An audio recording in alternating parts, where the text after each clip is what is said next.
Kamu adalah ilmuwan yang sudah beberapa tahun ini meneliti kemampuan otak dan merakit mesin yang bisa mengunggah data apapun ke dalam otak manusia. Mau jadi pengacara? Unggah saja semua pengetahuan hukum ke otakmu. Perlu belajar bahasa baru? Kamu tinggal pakai headset khusus yang terhubung ke otakmu dan unduh semua informasi yang diperlukan lewat komputer.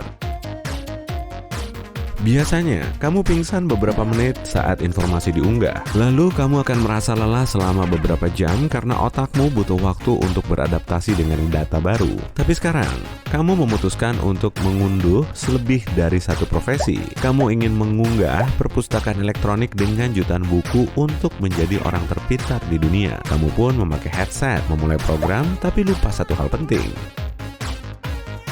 Otak harus memproses informasi apapun sebelum kamu mulai benar-benar menggunakannya. Saat tidur, otak manusia menganalisis dan memproses semua informasi yang diterima pada hari itu. Kamu menyalakan mesin itu dan jatuh ke jurang hitam tak berujung. Tiba-tiba, kamu mendaki gunung yang sangat tinggi. Kamu tidak ingat bagaimana kamu bisa sampai di sini atau berapa lama kamu melakukan ini. Kamu hanya tahu dirimu harus mencapai puncak. Kamu melewati awan, langit biru berganti ruang hitam. Puncak itu lebih tinggi daripada stasiun luar angkasa. Kamu menatap gunung itu dan melihat bahwa itu bukan sekedar batu, melainkan buku. Ternyata kamu mendaki tumpukan buku yang tak terhingga. Rumus kimia, ikan, gurita besar, tabel dengan rumus matematika berterbangan. Kamu melepaskan genggaman, tapi tidak jatuh. Kamu melayang dan terbang ke puncak. Ada cahaya bersinar, kamu semakin dekat, sesuatu terjadi, dan kamu jatuh dengan kecepatan tinggi. Seseorang menarikmu ke tanah, kamu kembali sadar. Agak kesal karena mimpi indah itu berakhir. Kamu bangun, tapi tidak melihat atau mengingat apa-apa. Dalam gelap, ada kilat cahaya, dan kamu sadar bahwa matamu tertutup. Kamu berusaha keras membuka mata, dan akhirnya berhasil.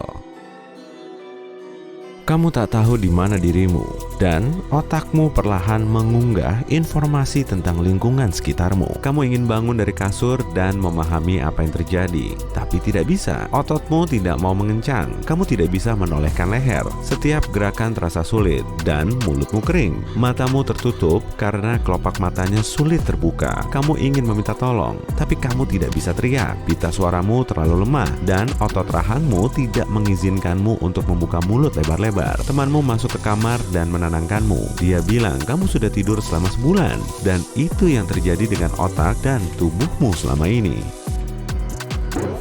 Mimpi terdiri dari dua bagian, non-rapid eye movement (NREM) dan rapid eye movement (REM). Tidur NREM adalah tahap tidur paling pulas dan terdiri dari beberapa bagian. Disebut begitu karena mata kita tidak bergerak pada tahapan ini. Aktivitas otak menurun dan pikiran kita beristirahat. Katanya, saat tidur NREM, pikiran bawah sadar kita aktif. Pikiran itu menganalisis semua pengalaman kita pada hari itu. Lalu, otak perlahan mulai keluar dari tahap pulas menuju fase REM. Mata kita bergerak cepat di balik kelopak mata, dan kita bisa melihat mimpi yang jelas. Dua fase itu bertahan sekitar 1,5 jam sampai 2 jam dan silih berganti beberapa kali dalam satu malam.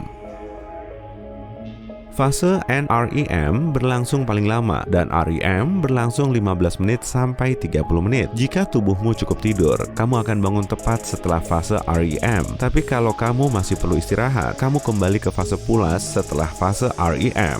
Rata-rata, seseorang melalui 3 sampai 4 fase per malam. Kamu memiliki lebih dari 350 tahapan ini selama sebulan terakhir. Fase REM itu penting karena menerima semua informasi dari pikiran bawah sadar dan memprosesnya. Hasilnya, kita melihat mimpi.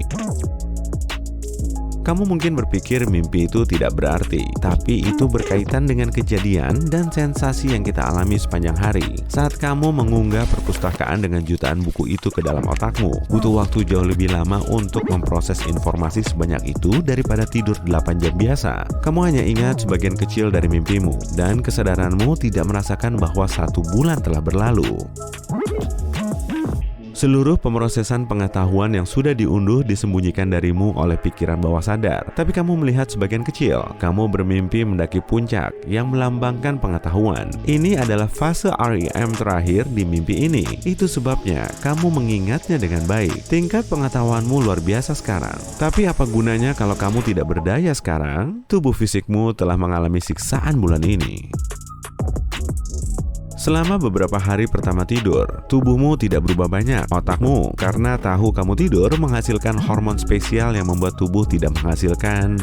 Ya, intinya kamu tidak mau pergi ke toilet. Selain itu, selama tidur, tubuhmu menjadi sedikit lebih dingin dan ototmu benar-benar lemas. Tanpa pengerahan tenaga fisik, serat otot menjadi melemah dan mengecil. Kamu kehilangan 1-5% massa otot setiap hari. Peredaran darah terganggu, otot tidak mendapatkan nutrisi dan sangat melemah, sehingga benar-benar mati. Setelah sebulan, otot menjadi lapisan jeli yang tipis. Ini berlaku tak hanya untuk lengan dan kaki. Wajahmu tidak bisa mengekspresikan emosi, dan kamu tidak bisa membuka mata. Beberapa hari setelah tidur, tubuh mulai mengalami dehidrasi parah. Setelah seminggu, sebagian besar cairan di tubuhmu menghilang. Kelembapan keluar dari jaringan kulit, lemak, dan otot untuk mempertahankan seluruh kesehatan. Untuk menghemat kelembapan dan energi tubuh, tubuhmu mendingin.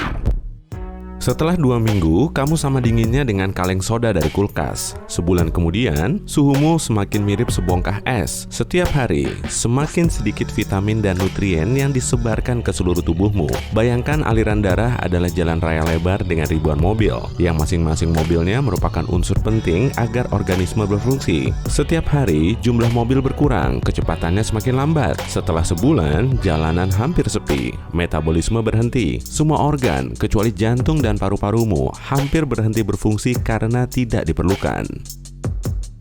Ginjal tidak menyaring kelembapan yang akan masuk. Hati tidak mengatur metabolisme karena tidak ada zat yang masuk ke tubuh lagi. Kekurangan vitamin dan nutrien membuat tulang serapuh kaca. Otak juga kekurangan nutrisi. Otak terus mendapat pengetahuan baru, tapi kecepatan reaksi dan kemampuan analitisnya berkurang. Hampir semua sumber daya tubuh yang tersisa diarahkan untuk memberi energi ke otak, tapi ini belum cukup.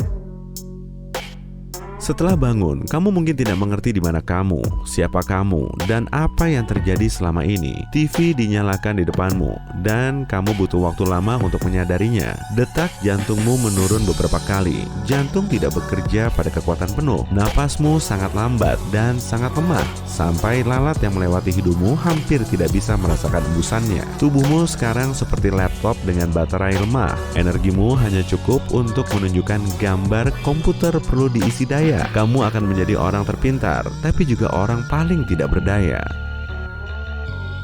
Untungnya, ini tidak terjadi kepadamu karena selama ini kamu dibantu oleh temanmu. Dia memberimu makan lewat selang dan memberimu macam-macam vitamin. Tubuhmu ditutupi dengan selimut yang menghasilkan impuls listrik. Tidak terlalu kuat untuk menyakitimu, tapi mampu membuat otot berkontraksi. Kamu sehat saat tidur, tapi tentu itu tidak cukup untuk bangun dan merasa super bugar. Dalam beberapa menit pertama, kamu masih sulit bergerak, tapi setelah 1 jam, kamu bisa bangkit dari tempat tidur. Dalam beberapa hari ke depan, kamu memulihkan nutrisi, berolahraga untuk membentuk otot, bermeditasi, dan melakukan tugas intelektual untuk menghilangkan stres otak dan memulihkan sistem saraf. Pengetahuan baru tidak langsung masuk, melainkan berangsur-angsur setiap hari. Hari ini, kamu tahu semua karya penulis avant-garde, dan besok kamu mengetahui pencapaian terbaru di bidang bedah saraf. Dengan pengetahuan ini, kamu memutuskan untuk mulai mempelajari tidur. Kamu sangat suka mimpi mendaki gunung sampai kamu akan menciptakan alat yang bisa merekam mimpi-mimpimu. Rencanamu adalah membuat algoritma sederhana agar mimpi-mimpi ini bisa diputar di layar komputer begitu kamu bangun.